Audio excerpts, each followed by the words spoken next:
This is your typical oval clearing tray. In order to carry this tray properly, you would place it on top of your hand, centering it underneath the tray. And you want to face it lengthwise, not widthwise, because your profile will be too wide. So holding the tray like this, you want it up over your shoulder, which is very important. You can rest it on your shoulder. You can use this hand to help guide it, but it needs to be up over your shoulder. Never carry a tray like this. Never carry a tray out to the side. Always up over your shoulder.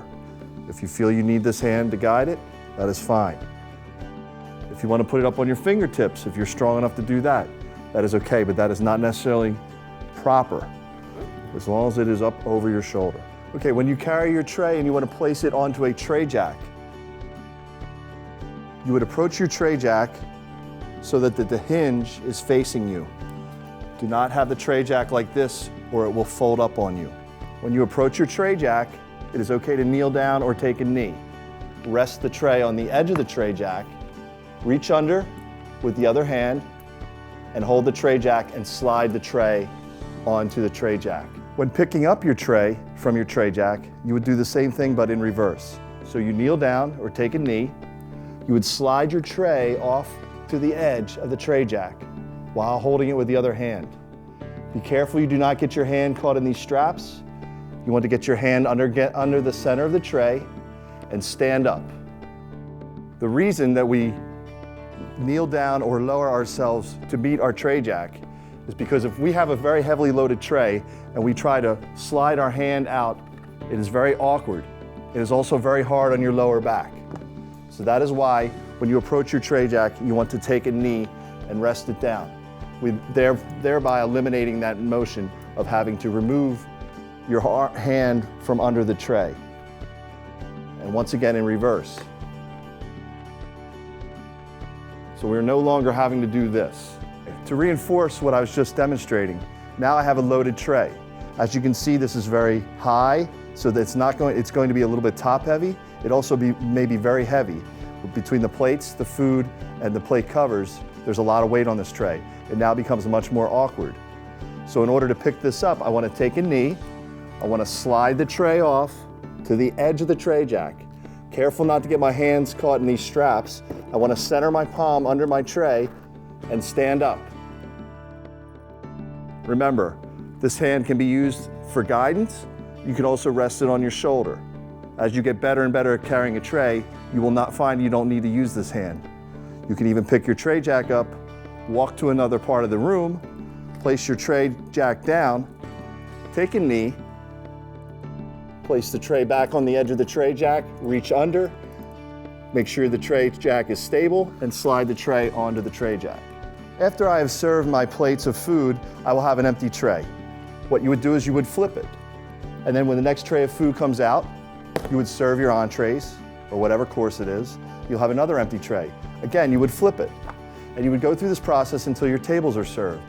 Then once your tables are served, and it's time to clear, you flip your top tray only, and you would clear onto that. Once it is full, you will kneel down, pick it up, and carry it off to the back of the house. And you will proceed with this until you've cleared all the items from that particular course. And you would do this for each course. As you bring the plates out and serve them, you empty the tray, you flip them so you have a stack of trays. Then when it's time to clear, you use the same trays, you clear onto, and take those items to the back of the house. When you clear plates onto your tray, you want to make sure that you have everything that is heavy towards the center of the tray, because you want a stable center of gravity. If you have too much weight to one side or the other, the tray will not be stable. As you bring your scraped plates to your tray, you will have one that you discard all your food onto, and you will start to stack another stack of plates. Before you attempt to clear this tray and walk it out of the room, you must always remember to break your stack in half. Now your tray will be evenly weighted. Remember, things like silverware are very heavy also. You want to keep them towards the center of the tray. Do not line them up on the outside. If you are carrying something light like glassware or coffee cups, you would put them around the outside.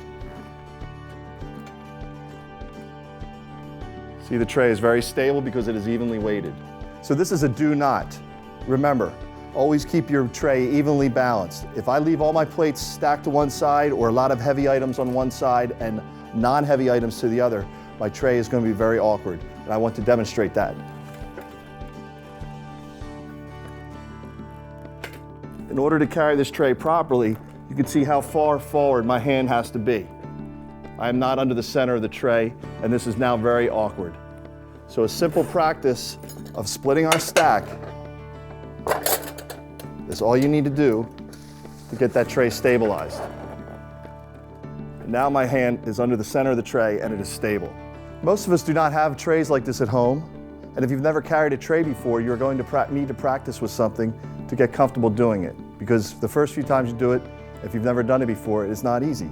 Most of us have large storage containers like this at home, or you could use a large empty cardboard box, maybe even put some books or some kind of weight in it as you get more proficient at carrying it.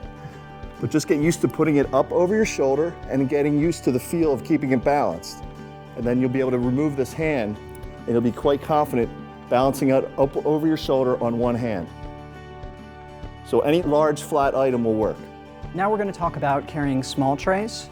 On an event with PBS, you're typically going to be carrying a tray somewhere around this size or around this size. You're more likely to use something fancy, metal, something shiny than to use something that has a rubber coating to it like this. And if so, these are a little bit slippery. You're most likely to be carrying wine glasses or hors d'oeuvres of some sort. But something to be aware of when you're carrying glassware is if you have nothing on your tray, if it doesn't have a rubber coating, then it tends to slide a bit. So this is something you need to get comfortable with and you need to practice so that when you're under fire, you'll be able to do it and you'll be able to be comfortable. So if you don't have a tray at home, some other things that you can use are, say, some sort of serving platter or even a cutting board. And you want to eventually get up to using wine glasses or something that's top heavy, but when you start out you probably just want to use something that's not breakable, but still tall, because these are a little challenging to carry because of the liquid and because of how tall they are. So be sure you practice this before you go to an event.